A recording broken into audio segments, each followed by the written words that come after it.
Alrighty folks, I've been working on this thing non-stop now for 2 days, and I'm trying to push and get this thing back on the road. That way I got a backup vehicle if something happens, God forbid, to my Durango. I got a way to get back and forth to work, and it's kind of peace of mind insurance, you would call it. That's what I would call it anyway. That I know that regardless, as I will get to work to one way or another. But that's why I do this stuff. I build these cars for me, and I use them, and I'm not a flipper. I don't buy these cars to flip. I don't. I buy this stuff to keep, enjoy, and use it for what it was designed for, And I don't mean that as a bad thing, but I won't get into it too much, but it just irritates me seeing a lot of these poor American classic cars getting flipped so much that it drives the price up, and it takes the fun away. It really does. But I don't want to get into that, but just figure I'd make that point. But I build them for me and to enjoy and drive. So, yep. Alright, so we went ahead and we got this side buttoned up, and I got everything done. Everything. I went and got two 3/8/16 by 3-inch bolts, and they are grade 8. And let me double check here, make sure this is what I got. Yeah, no, they're 4-inch. Okay, told y'all wrong. It's 3/8 by 16 by 4-inch. Sorry about that.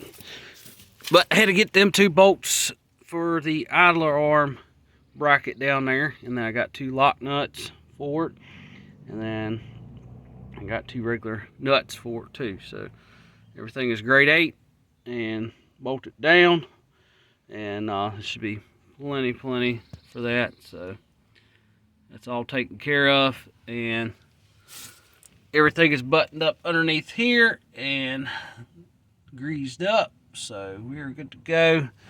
And if we go underneath here, we got everything buttoned up. And I did reinstall the new tie rods. I don't like them, and I'm gonna do one or two things. I'm either gonna go back and drill a hole in them and put cotter pins in them, or I'm just gonna pull them back off and go find NOS ones and put on here, because that's not gonna stay, and I'm not happy with that. And that's a safety thing, because if that little nylon nut ever came off and that tie rod could pop out, and then you got yourself a very unsafe situation. So why risk it? So I'm gonna go in there and see if I can drill them, or more than likely I'll probably just buy a set of NOS ones. And they want $120 a pop now for these tie rods, which is ridiculous. That's it's 2 tie rods, and they call them, one's left hand, one's right hand, but in reality they're the same tie rod. So I don't understand why they're marking them left hand and right hand. It's weird, but I've compared them and set them next to each other, and they're indeed the same thing. Look, we got a little bit of grease right there. That drove me nuts. But yeah, everything is bolted up, and we'll go to the other side. And I did another thing too. I went ahead and repacked the wheel bearings on this side, and I'm so glad I did, because there's nothing wrong with them, but they needed it. So, and I checked the races to make sure the races were okay and everything looks good on the bearings. So I'm happy with that, because you got to watch out. I had the situation with my C10 where one of them wheel bearing races spun inside the hub and ruined the hub. And this car had the same issue as well. I actually think it was on this side, was the passenger side, and that's why I had so many issues.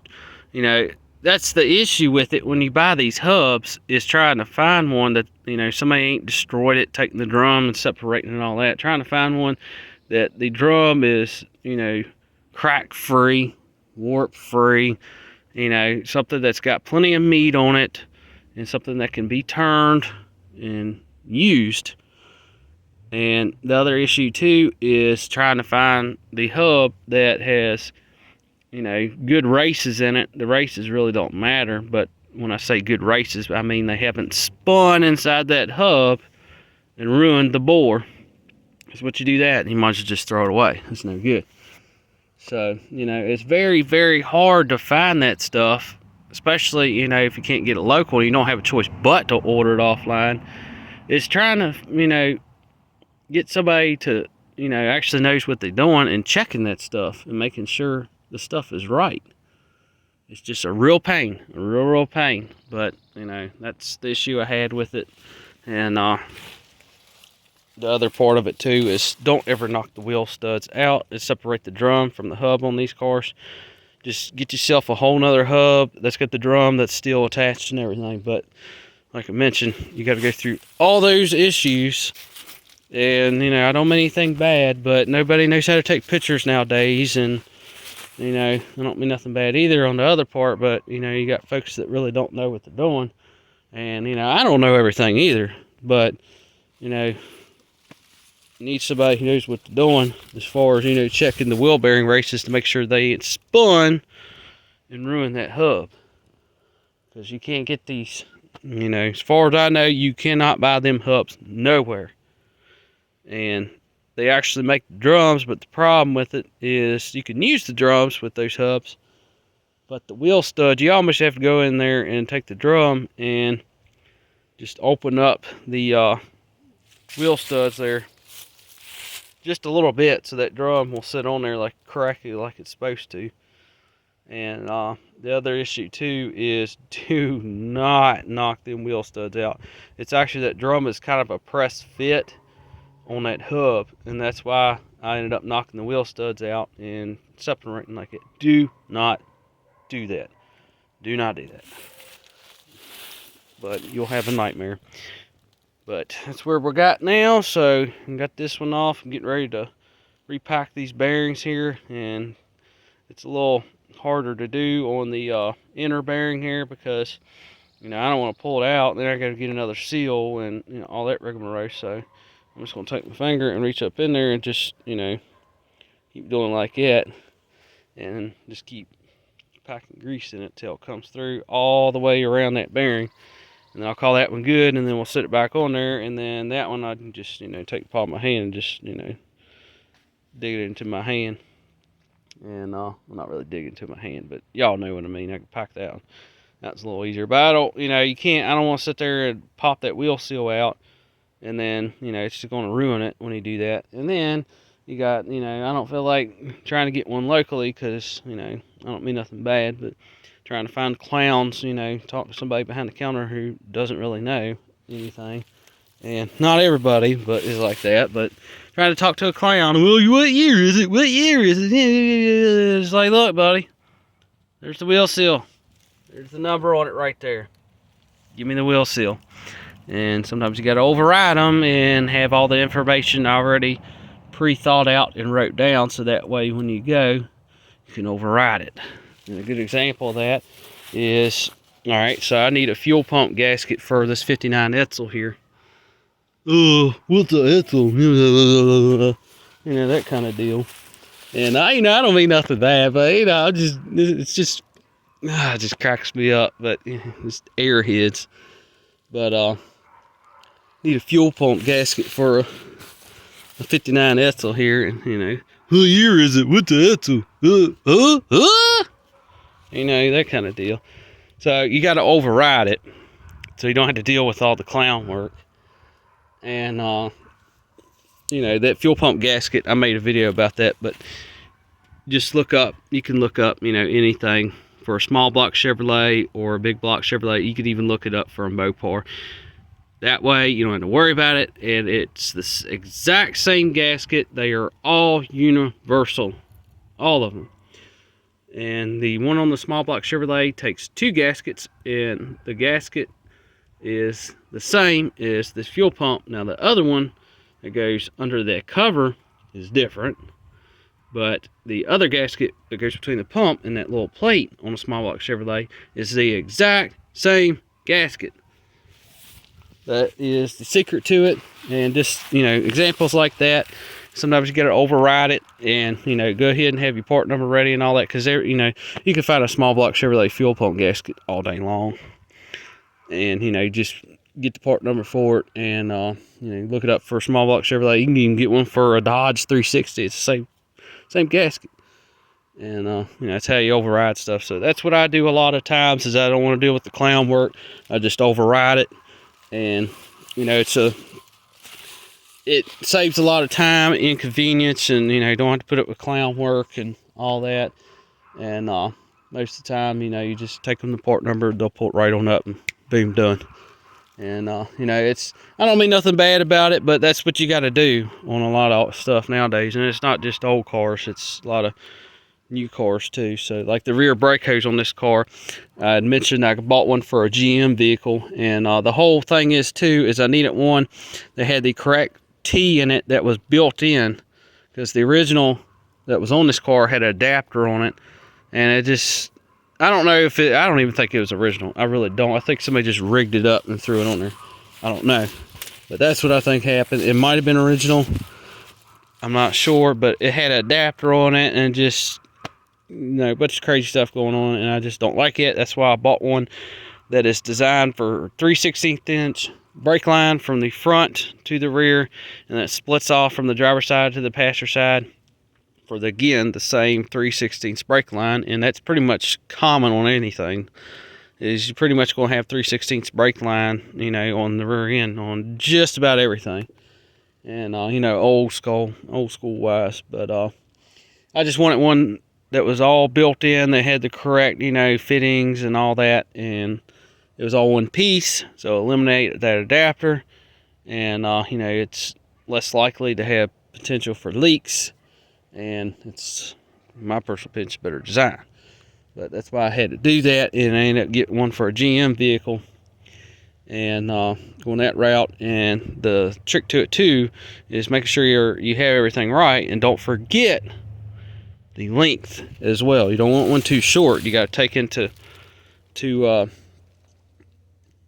reference there. You got to take into account there. And this is a raw video, I know, it's not really editing it, but you got to take into account there, you know, as the suspension travel on your car there. So you want one that's a little bit long, and either the same length as your original, or maybe a shade longer. Don't ever go shorter, because your suspension has to travel, and you don't want it yanking on that hose. That would not be good. But I left that out on the other video on this, and we're getting there. We are getting there, and it's been a job. But I tell you what, it'll be worth it in the end, and I'm just be glad. I'm gonna wrap this up, repack the bearings, and I'm gonna adjust the shoes, because I went ahead and adjusted the front brakes on the passenger side. I got to do this side yet, and honestly, it's really kind of pointless doing the ones on the back, because, you know, I got to rebuild the rear end anyway. It needs wheel bearings and wheel seals, and this side is fine, but the passenger side rear is leaking, and you know, it's just pointless, because I'm just going to take all that back apart. So we'll just adjust the front, get that done, fine tune, be done with it. And thing too is, I'm not taking credit for this, but Uncle Tony's Garage, I tell you what, he's got some really awesome videos. And when you're adjusting these front brakes on all of them, front and rear, you don't want one tighter than the other one, because it'll make it pull when you step on the pedal. You want them about equal, so when you adjust them and you're spinning that wheel or the drum, you know, you want it to spin about the same distance, so to speak. So that way, when you step on that pedal in this car here, it doesn't pull to one side versus another. So that's definitely what you want to do. That way you don't have the shoes too tight on one side or too loose on one side, vice versa, and you just kind of, you know, equal it out to all four corners in this case, because it's four-wheel drum brakes. But Now, I'd love to put disc brakes on here one day, but I don't know, after dealing with all this nonsense, you know, it just... Plus you have to swap the wheels out to 16-inch wheels to clear the calipers, and I don't know if I want to deal with all that. I might just leave it as is and call it good. But yep, I figured I'd point that out there, and it's something I'm thinking of, and then after I finish this video and upload it, I know I'm going to remember it, and I'll have to drop a comment below. It's something I left out on the other one before this video. I can't remember what it was, but I'm not sure. But once we get all this done, we're going to sit on the ground, and I got to dig out the battery tray for it, and I got a really nice one for it. And I've actually had that battery tray for probably 10 years. I didn't even buy it for this car. I actually bought it for my 59 four-door, and I've kept it for, you know, all these years, and we're going to break it out and we're going to use it now, so it'll work out good. So, and I go through here. I'm going to replace the all the plug wires on it, get rid of that cap, and we'll check the rotor to make sure all that's good. We'll probably end up just putting a whole new rotor, cap, everything, and just tune this thing on up. And oh, I think I know what I was going to say. I was going to say this balancer down here, this Hormont balancer, has to be removed, and I'm going to swap it out. And this is supposed to be an internally balanced. It's actually, I call it a 360, but if you want to get technical about it, it was actually a 361. And you know, the 58 Edsels, the 59 Edsels, and even I'm pretty sure the 60 Edsels had it too. And all it is a 361. In my personal opinion, I don't think it's any really difference that I know of. You know, drop a comment below unless it's something you can actually physically see. But as far as the bore and the stroke, this 361 versus a 361 in a highboy truck, or a 360, I mean. This 361 versus the 360 like in a highboy truck. You know, the 70s versions, I don't think it's really any difference. Now, it's not to be confused with a 361 that was in heavy, like, F800 trucks, like fire trucks from back then. I think they were different, too. I think the crank was different on them. I think they were a 361 as well, or either a 360, but I think they were different, too. But something on the back of the crank was different. I don't remember what it was, because I remember that a friend of mine had a F800 truck. He had a log truck, and he, you know, just run the heck out of it, just running in the ground. You know, that's the long story short on it. And he pulled the motor out, and he pulled another 360. No, it was a 390. It was a 390. He was trying to put in the F800, and it would not work. And I remember it was something about the crankshaft. It must have been the back of it, something around the pressure plate, or the input shaft wouldn't go into the back of it. I don't know. It's something to do with that. But I think the back of the crank there, where the input shaft went in, I think it was either too small or too big. I don't know. They were trying to put a 390 in a F800, so I don't know. But yeah, technically that's a 361. So, and I do have valve covers for it. I am going to clean them up and paint them. And I got to get the little holders there. And I am going to block off one side. One of them, both of them have holes in them for breathers. And then eventually I'm going to take, I'm trying to keep the intake, but I am going to put aluminum intake on it. But I don't want, you know, two breathers on it. It just looks goofy. So probably just going to go in there and just weld up one of the holes on the repop valve covers and go from there. Oh, and I do remember, this is what I was going to say. Everything, I left this out on the first video of this that I just put up not too long ago. Everything I do to this car, I do it to make the car safer, better, perform better, make it more reliable, etc., etc. And also, this is what I left out. Everything I do to this car is all bolt-on items. So if I ever choose to go back 100% original, it can be done with no questions asked, and no headaches. You know, that's the one thing on this car, is everything is bolt on. So that is the good part about it. And, you know, I can unbolt that alternator down there and throw the factory generator back on it. I can take the carburetor, air cleaner, the distributor, and blah, blah, blah, blah, blah. Even the dual master cylinder. Take all that stuff back off. Even put the original power steering pump back on it. And put it back all power assist. If I want to be 100% original on it, I can do it. But, you know, that's what I was going to say too. Forgot about that, but everything is bolt on. There's nothing modified at all. Nothing. Now the valve covers are repop valve covers. I don't care about that. You know, who cares about repop valve covers? It's nothing really special about them. Just repop valve covers. But these are keeping. I'm just pulling them off because this one's dented. Somebody literally took a hammer and did it in to clear for the brake boost that used to be on here. If you go back in videos, you'll see that.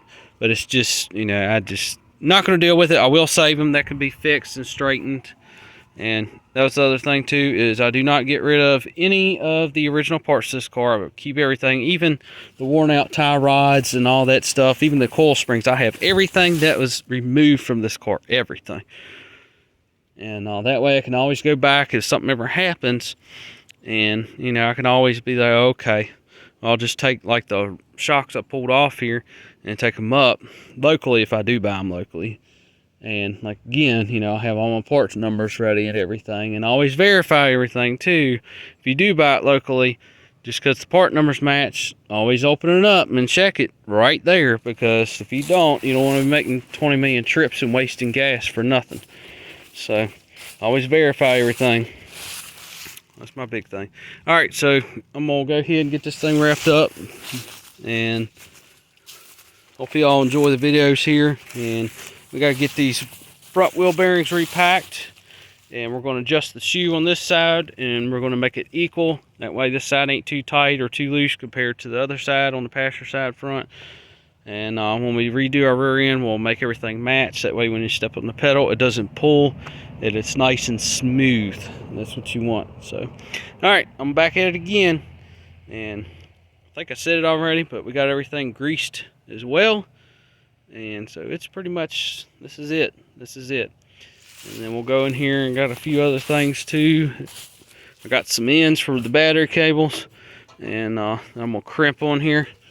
And I spent the money, got the good ones, and I don't like crimping ends on here. I don't like them because they come off, and you know, you just scratching here trying to figure out what in the world is going on. I don't like them, but is what it is. I mean, it's the same. That's what they did from the factory. That's a crimped end too. So that's the ends I kind of bought. They're kind of like that. So hopefully they'll work. If they don't, I'll pull them off and we'll come up with something better. But yep, I'm gonna run all my wires, my hot wire to my starter, to the solenoid. I gotta get a solenoid yet. And matter of fact, I need to run up there and go get one real quick. And we'll have everything ready to go. And then just be the ignition system and the cooling system. I got to do something about on this thing. It needs flushed bad, and you know, the whole motor needs to come out, needs to be overhauled. But we'll have another video on that, so I will see y'all later. And don't forget to like and comment and subscribe. You know, I like these old cars, and you know, let's keep these old cars and let's keep them on the road. And you know, that's, you know, let's enjoy them and drive them, you know. So, all right, see y'all later. Bye.